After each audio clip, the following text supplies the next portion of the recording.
院医院医院មានន័យថាមន្ទីរពេទ្យមក医院មន្ទីរពេទ្យខ្ញុំនិយាយថា我去医院ខ្ញុំទៅមន្ទីរពេទ្យហ្នឹងមកប្រើបានដូចគ្នាទេងាយស្រួល第二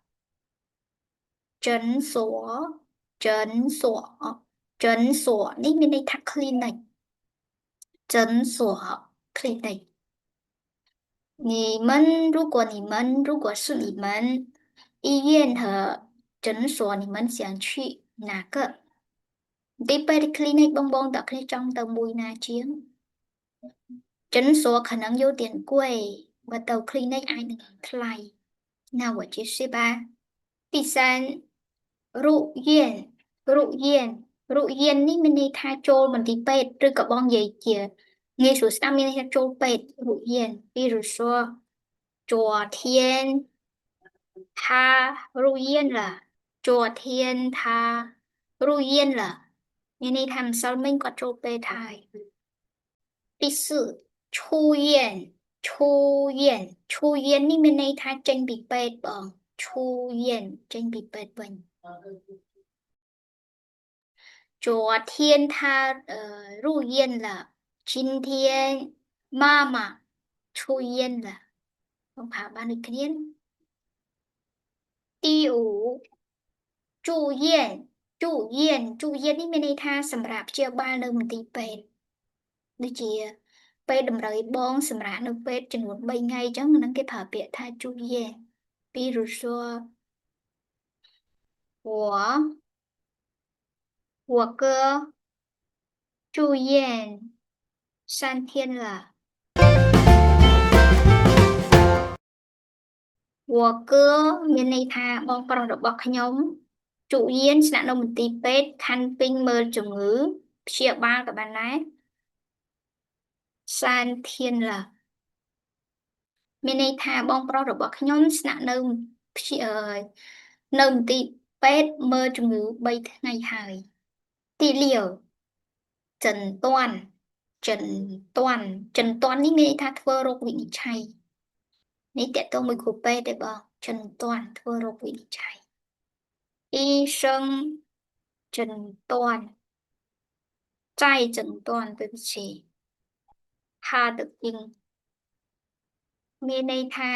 គ្រូពេទ្យកំពុងធ្វើរោគវិនិច្ឆ័យជំងឺរបស់គាត់ទី7治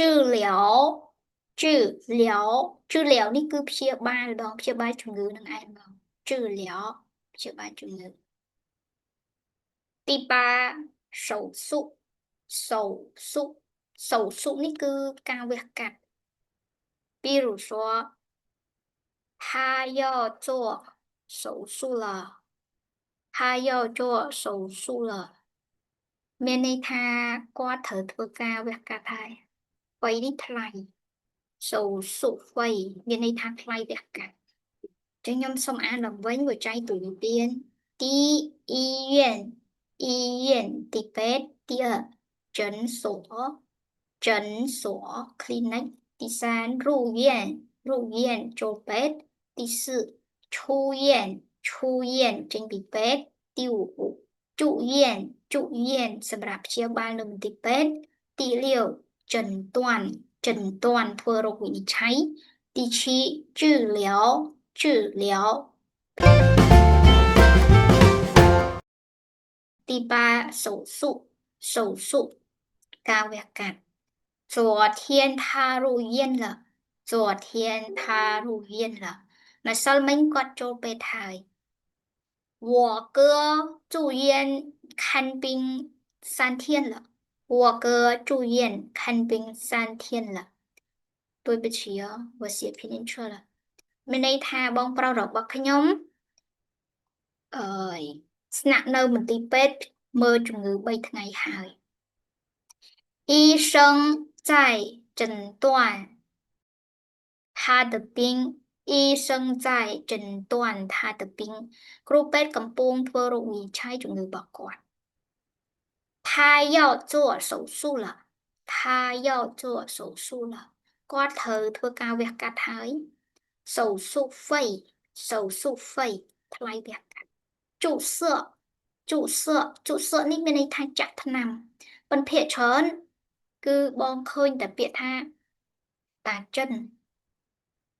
និងជក់សក់ដូចគ្នាណាខណៈជក់សក់នេះភាគច្រើនគឺគេហៅថាពាក្យបច្ចេកទេសប្រើនៅសម្រាប់ពេទ្យប្រើដល់ពេលតាចិននេះអឺទូទៅគេទូទៅពាក្យ10ស៊ូ叶នេះមានន័យថាព្យួរស្រោមបងនេះក៏ភាគច្រើនពេទ្យប្រើដែរប៉ុន្តែបើសិនជាបងតគ្នាប្រើធម្មតានឹងបងប្រើពាក្យថាតាទៀនទីនឹងក៏ព្យួរស្រោមដូចគ្នាបងតាទៀនទីប៉ុន្តែតាទៀនទីប្រើទូទៅឯងពេទ្យក៏ស្គាល់ប្រជាជនសាមញ្ញក៏គាត់ស្គាល់ដែរប៉ុន្តែស៊ូយាភាគច្រើនគឺពេទ្យ